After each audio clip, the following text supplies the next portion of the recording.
Hi, my name's Nick Pernokas and I'm a custom saddle maker in Stephenville, Texas. I've had a shop here since 1983.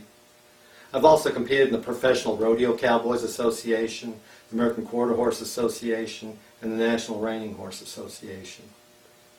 By competing in these varied disciplines, it's given me a lot of insight to see what it takes in a custom saddle for it to be successful in these different events.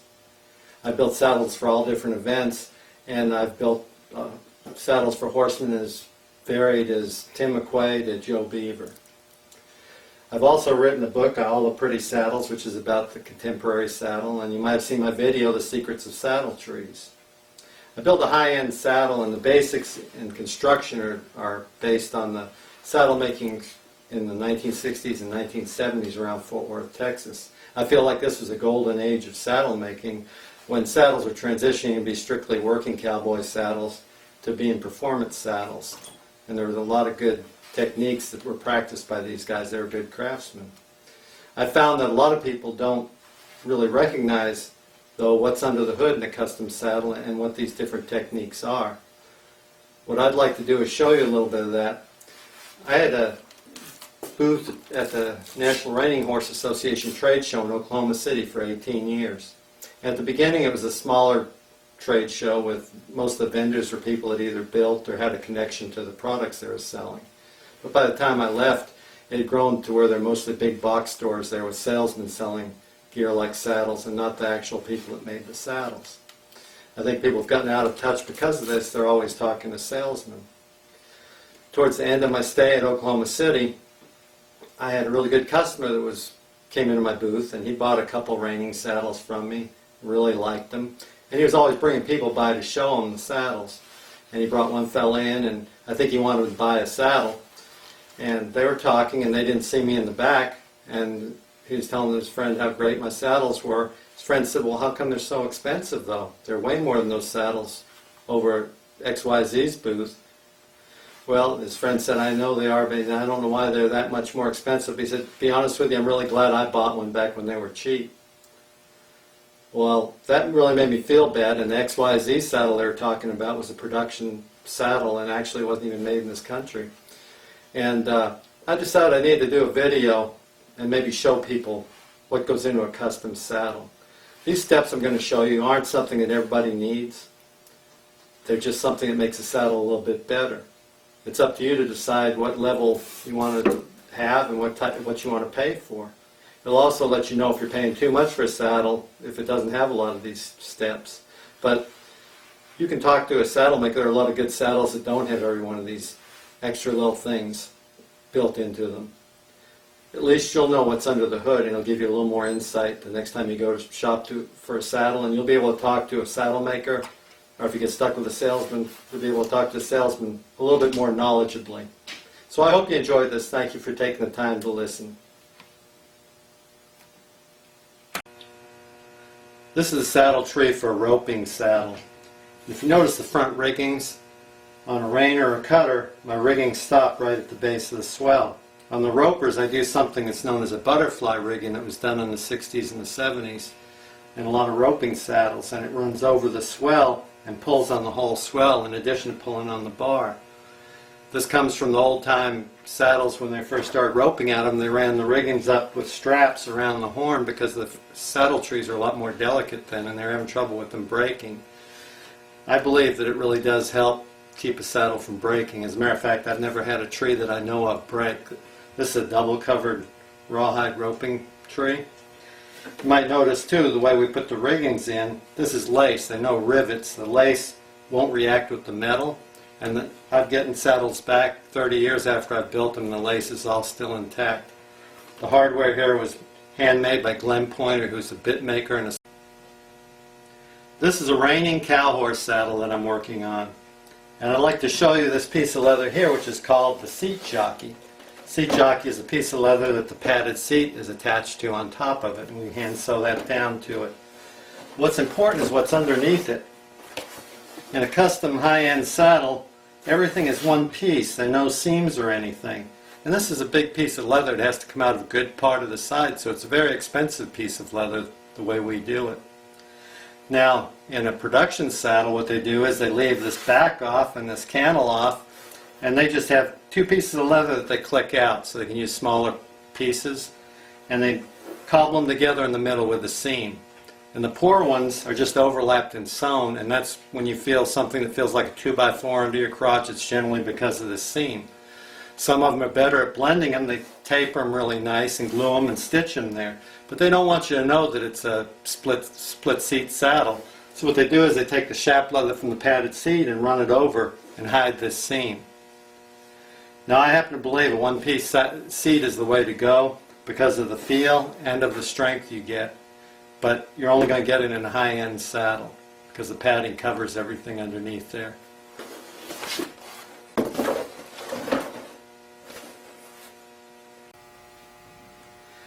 This is the seat jockey that I showed you before, and now it's permanently attached to the tree with glue.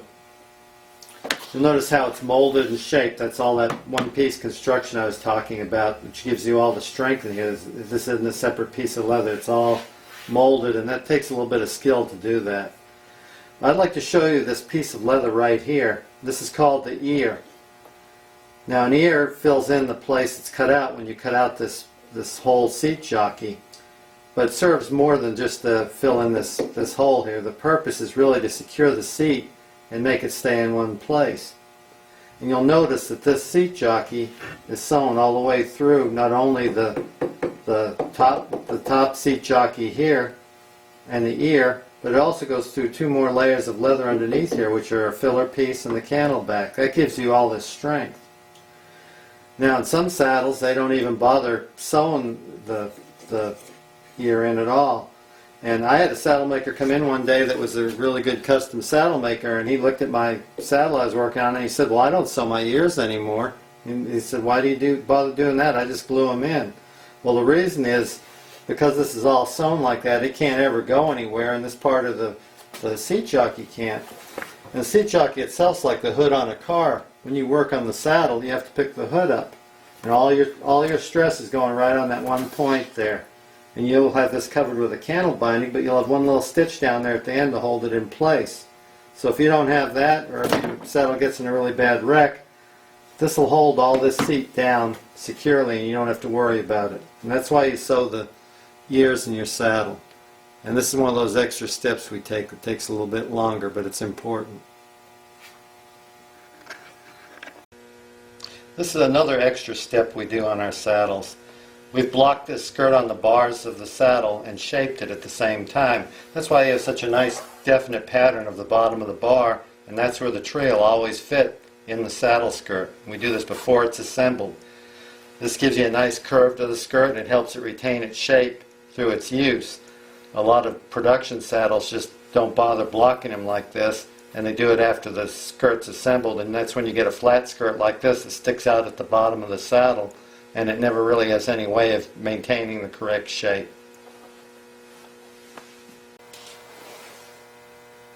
Okay, one of the other extra steps that we do, and most high-end saddle makers do this, is we use two stitch lines around the edges of the skirts. Some people think that's just for decorative purposes, but you can see here the skirt's been sewed with one row of stitches here, and the purpose of that is to hold these pieces of leather in, which are called the plugs. And they're what reinforce the skirt and let it keep its shape. You don't put them over the bars of the saddle. They just go around the skirts to hold everything in place and reinforce it.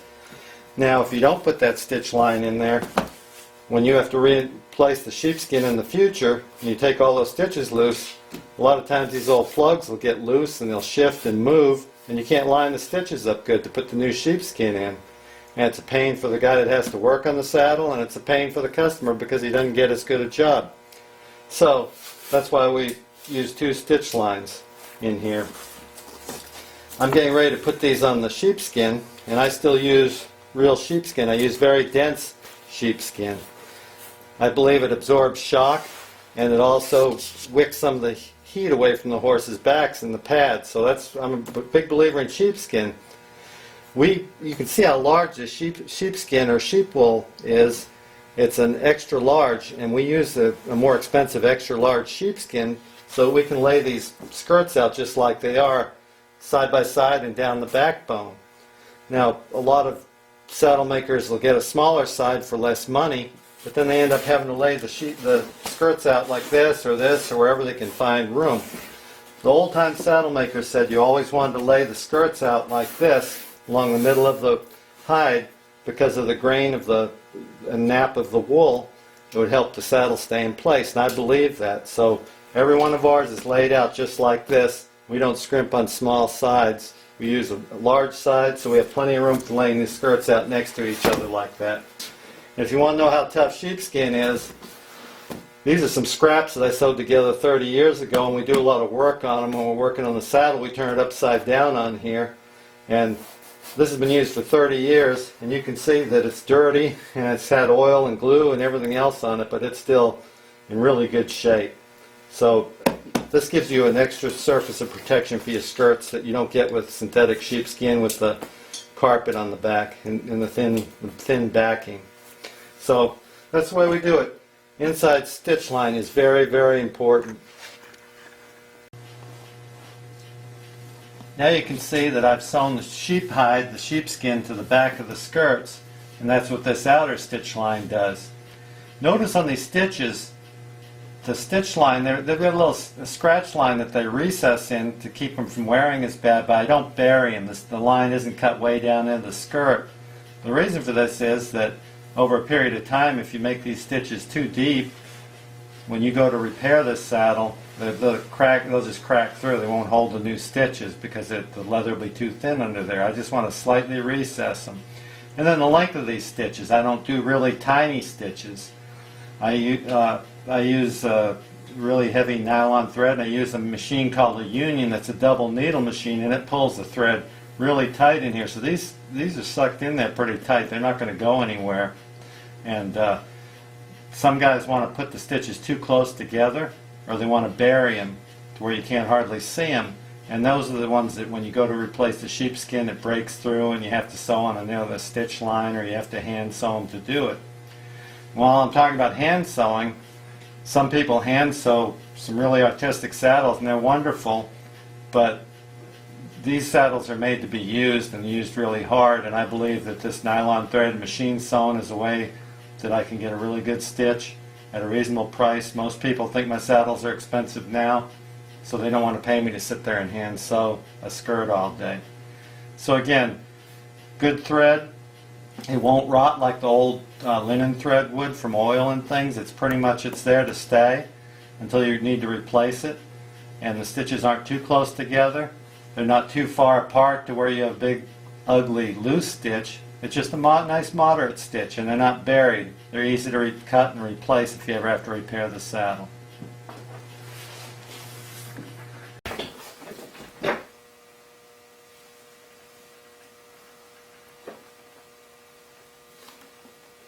What I'm doing here now is hand sewing the back riggings of this saddle, and I'm doing it with what's called a double needle stitching pattern. It's one of the most secure ways to sew two pieces of leather together like this. You can see there's one thread on the top and one thread on the bottom, and that makes this super strong. The stress is spread around more. It's really hard to ever get this to come loose from wear and tear. I'm showing you the back housing area, the back riggings, because the back housing covers this and you never see this. That's sort of an important area. In the old days, saddles were held together with saddle strings and little draw-up straps that came over the edge of the tree, and they had a little nail in them that held them up. That held the skirts up. When those straps cracked or the strings broke, the skirt just fell away from the tree. And a lot of those old saddles that you see now with the skirts curled up were just ones that weren't repaired right away, and the skirts couldn't hold their original shape, and they got curled too much and just broke up. When we hand sew a rigging like this, we're guaranteeing that the skirt stays in the same shape that we want when we do it originally. And we also ensure that the rigging won't move. Now, the neat thing about this thread we're using is that it's actually a lacing tape that's used in the aerospace industry, and we roll it, wax it, and we end up with this thread that's almost indestructible. A lot of saddle companies, if they do hand sew the riggings, they'll whip stitch it with just one thread in and out, so there's a skipped space every space, and so there's only one little thread at the end, and usually it's down at the bottom here, and if that ever wears or breaks, it's real easy for the whole thing to loosen up, because it's just one single stitch and it doesn't cover the whole rigging, it just goes in and out like a snake. Another thing that a lot of production companies do is they have a piece of leather here that's machine sewn, and it just goes up over the tree, and that's what holds the skirts up to the tree, and then the rigging just screwed on here. And there are even some that just put a whole little pocket in here on the top, and that's it. I always put this kind of rigging on my saddles, even the reining and barrel saddles. I do it on the front the same way, unless it's an in-skirt rigging, which we still use in our reining saddles. But I think this is the best way to make a rigging that won't come apart. It'll last for a long time, and any saddle maker that comes back and works on the saddle in 30 or 40 years can cut another piece of leather out and make it fit just like this one, because he can see what I did, and it's really easy to attach and go in the old holes.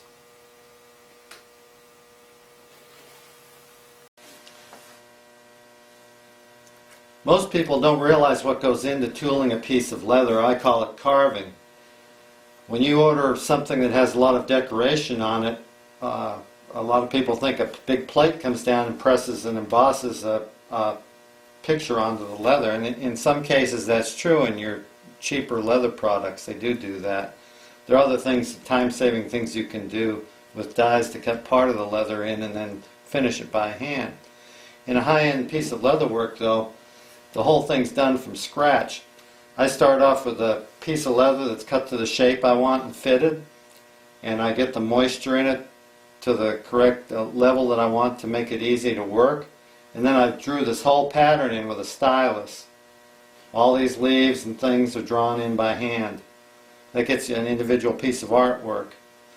Then I use what's called a swivel knife to cut the lines in, and that's what I've done here already. I've gone around and cut all these lines in with a little swivel knife. Now I'm to the stage where I'm actually going to stamp the piece of leather.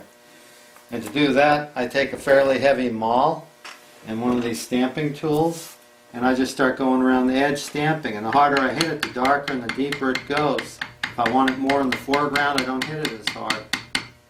And you can see right here the color change I'm getting by hitting the wet leather like that. And this creates a really individual piece of art with a little bit of depth and color to it. And one of the little things that makes our work a little bit more expensive, because you can imagine the amount of time. I've still got about 5 hours of stamping to do on this to finish the piece of leather. So it's an labor-intensive piece of work to get one little piece of art done here.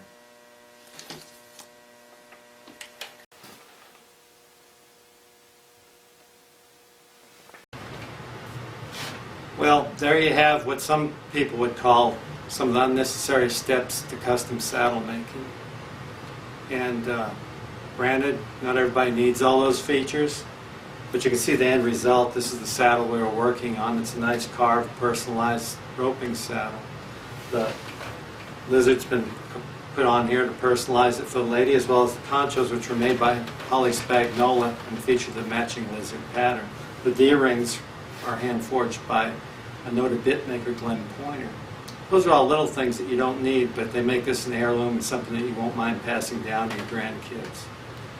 So whatever you decide to do, the main thing is just to know the difference in why some things are priced more than others. You don't always need the most expensive, but you should be aware of what you get for the extra money. Anyway, I really appreciate you taking the time to watch this video. Thank you.